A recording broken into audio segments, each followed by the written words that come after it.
สวัสดีท่านผู้ชมสบายดีย้ำแรงส่วงคำพี่น้องจ๋าตอนนี้ก็จะ5 โมงแล้วเพราะคำมาหอดแดดพี่น้องหลังจากที่มืดฝนทั้งวันดำนาย้ำมือแรงพี่น้องจ๋ากับทีมงานดำนามาตรวจงานมีใครมั่ง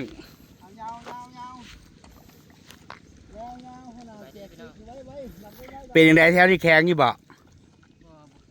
บ่แข็ง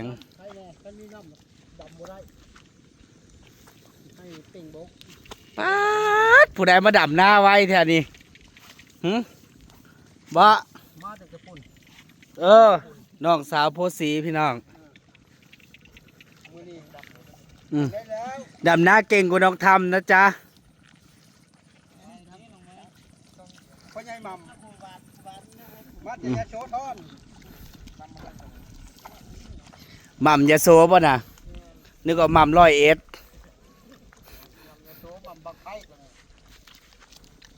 อีหยังทำคือเอาหนาน้อยแท้3 ต้นเบิ่งแน่น่ะ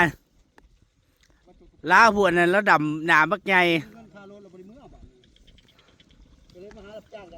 รอบบ่ายน้องทำลงมาดำนานะจ๊ะอากาศก็บ่ค่อยร้อนหรอกพี่น้องแดดอ่อน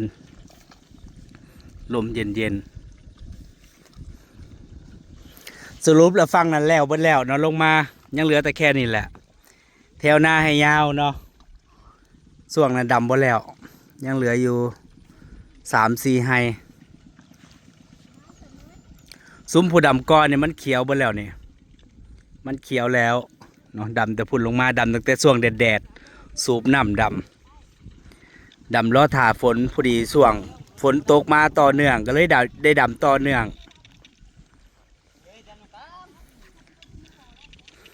ทั้งนี้แล้วกับมืออื่นกับสิขามไปฟังนั่นเด้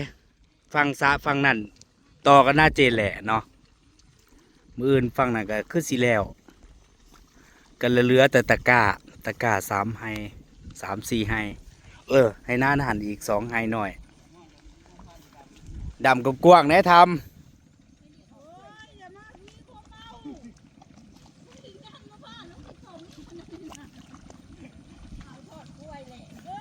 มามเจ้าดำแต่พุ่นเลยลงมาพุ่นทั้งเขานั่นดำมุมนั้นลงมาดำแต่พุ่นลงมาดำทั้งนั้นแล้วดำหน้าไวกว่าน้องทำอีกนั่นน่ะดำก็ไวกินก็ยังไวกินกระปุ่นบดกินกระปุ่นบด2-3 จานกินจนไปบ่ได้กินแล้วกงคออยู่จับจะออกข้างเก่าเขาจะกินฮอดบ่เบิด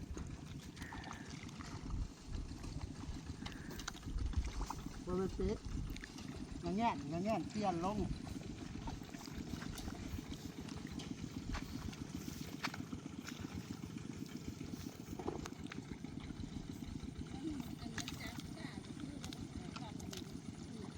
พอทำเจ้ามาดำทางนี้หันก้นไปพี่ดำไปขึ้นมันจูนกับเราจะออกมาพี่นี่บอหันก้นมาพี่ดำลงบัดนี้เอามันสุดหนาเด้อปลาให้เรามันเรือหน่อยเดียวดำต่อกัน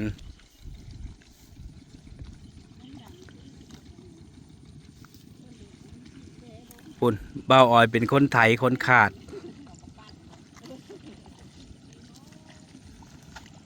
นาแถวนี้เป็นหน้าดินทรายม่ำมันดำหน้าไว้เด้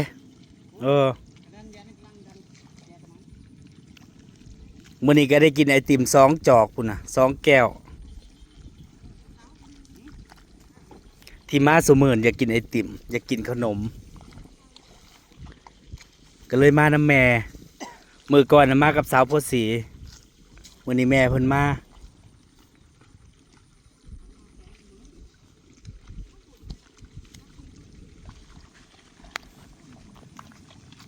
ฝึกไว้ในอนาคตก็เฮ็ดหน้าคือเก่าเลยพี่น้อง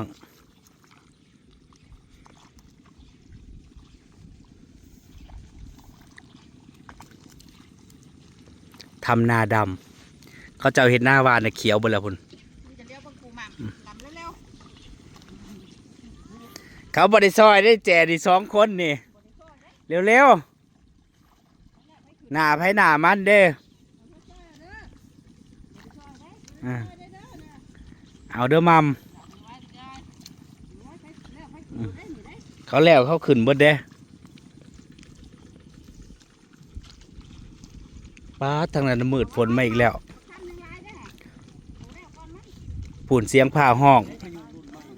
พายุมาลูกใหม่อีกบ่นี่รอบนี้มันสิมาจากมืออีกผ้าห้องฮึมพำที่ผ่านมาตกเป็น2 อาทิตย์บ่พายุ2 ลูกกำลังว่าสีแดดๆเพราะว่าฝนสิมาอีกแล้ว เอาซ่อมแบบแรกคุ้มค่าเลยแรกเอาแบบจ่ายเลย ๆยืนหักลังใจเนาะ ดำไม่ไหวทำน้องทำเนี่ยเป็นปีแรก อ่างคนตีนกู มาดำพี่มัม2 เสี่ยว แล้วก่อนกันเอาบักหม่ำเละขา เร็วๆเขาสิแล้วก่อนเร็วๆ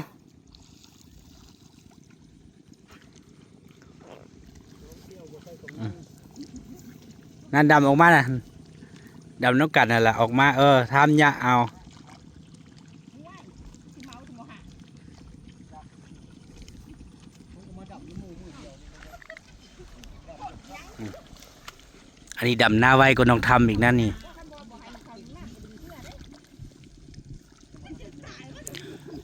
แต่ว่าบ่ได้เข้าโรงเรียนพี่น้องบ่ได้เรียนหนังสือน้องทำปีสิมาอยู่ม.2 เนาะเขาสิเปิดเรียนช่วงเดือน9นี่ล่ะ ทีแล้วเลยนะ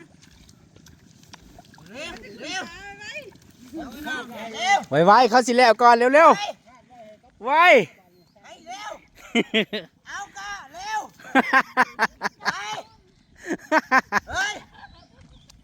เร็วเร็วเร็วเร็วเฮ็ดให้ชมกินไว้กินไรเห็นไรไว้เอา น้ำ เฮ้ย ไปคอหักบนก้านะน้ำลง กระสร้างดอกบ่แม่นหน้าแม่กูดอกพะนา น้ำลงผมเม่นเข่าพ่อกูว่าทีน้ำลงไปเออ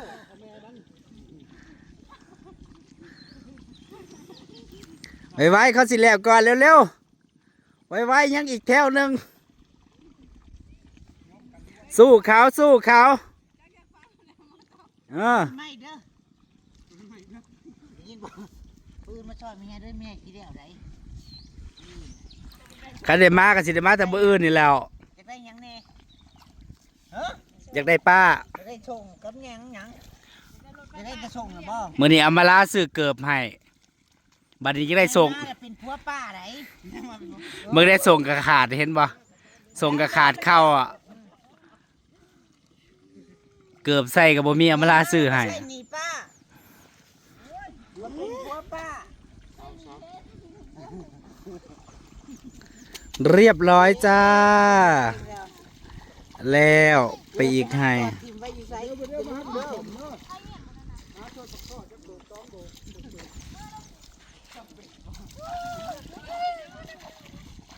เอาเขาเจ้าบริดำอีกบ่อ๋อขึ้นแล้วนะจ๊ะบริดำพี่น้องขึ้นแล้ว อันนี้ไว้ดำมื้ออื่นพอดี5 โมงเป๊ะเลย5 โมงพอดีเนาะขึ้นแล้ว อันนั้นก็ไว้ดำมื้ออื่นเช้า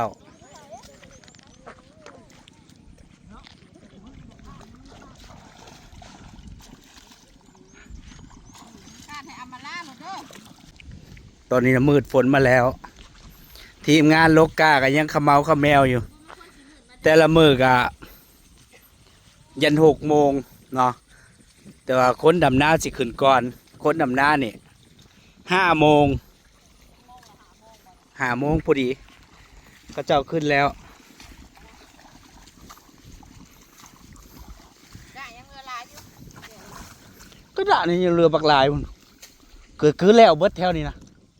นั่นยังเรือบักลายบ่แม่น บอกเร็วเบิ้ลกับพ่อได้สิสบาย ากาบาโคนก้าวพ่อตะกี้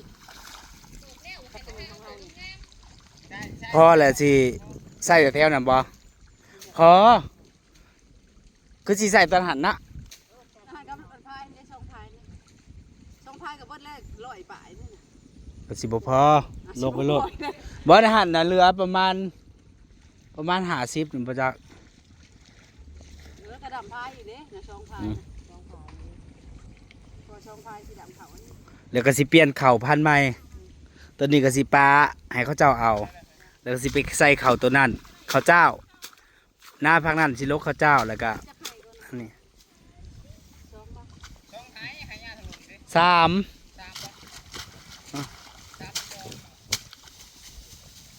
สามสี่ให้พูดแล้วให้อันขางกุ๊กม่วงแล้วก็แม่น ปลาเกิบ ได้ยักบ้านเลยแหงมานี่ดูท่านผู้ชมมาวันแรกได้230วันนี้ได้95บอดร้อยเริ่มหมดแรง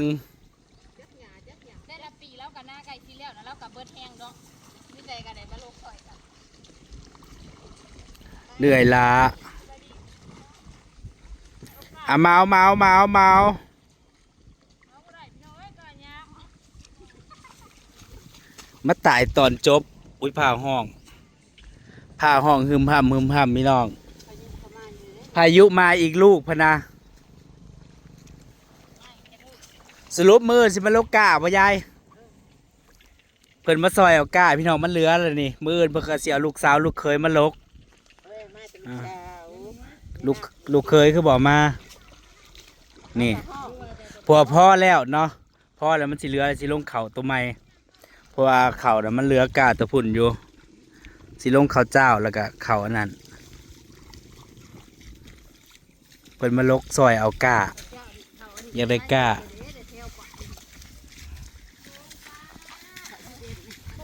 ใช่ใบใหม่นี่ มาลกมาม แห้งๆเลยอันโลก้าฮอดร้อยสิไปดำหน้าแล้วเขาขึ้นฟ้าเลยนะ ลกเบิ่งดูมันหยาบเยอะปาดพายุคือห้องบึมบั่มไปแต่สิมาแห้งแท้ น้ำนาแข็ง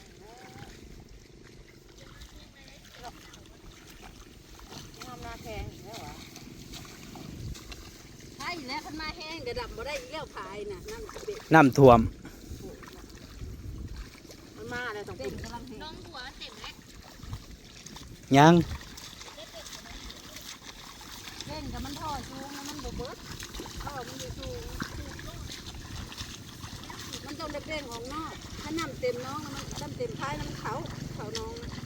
แต่มันก็ใกล้จะเต็มแล้ว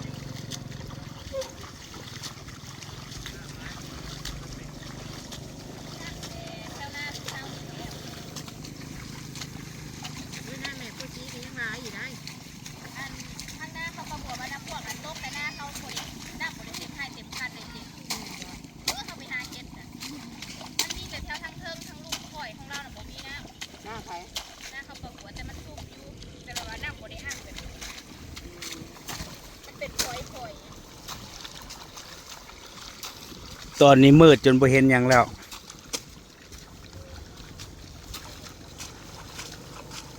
จังหวัดแต่จะว่าโอ้ไม่ได้นับ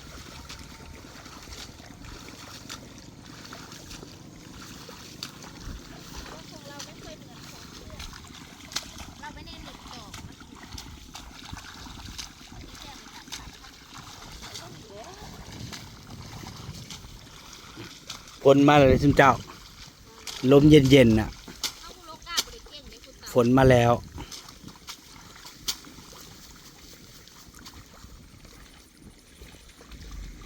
บรรยากาศทุ่งนายามเย็น เบิ้งเ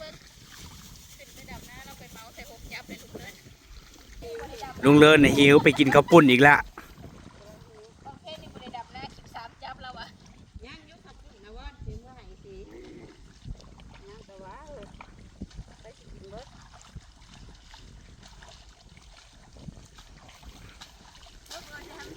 ขึ้นจากดำนา มากินข้าวปุ้น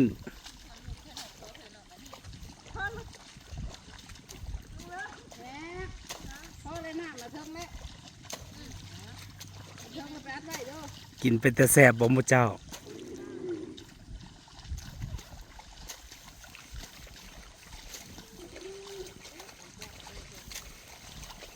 ว้าวก้าเอาอันนี้ปั้นให้เด้อวันจัก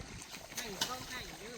เข้าอย่านี่พอเนี่ยนะก็เดี๋ยวเจ้าสิมาลกมาอื่นเจ้าสิลกเขาเนี่ยจ้ะ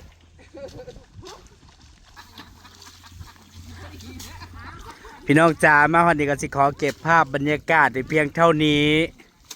ฝนมาแล้วหมูเจ้าทั้งพูดนะเห็นบ่เย็นห่วยๆมาแล้วทั้งพูดฝนมาแล้วพี่น้องฝ่าหอมบึมบั่มบึมบั่มไปแล้วท่านผู้ชมสบายดี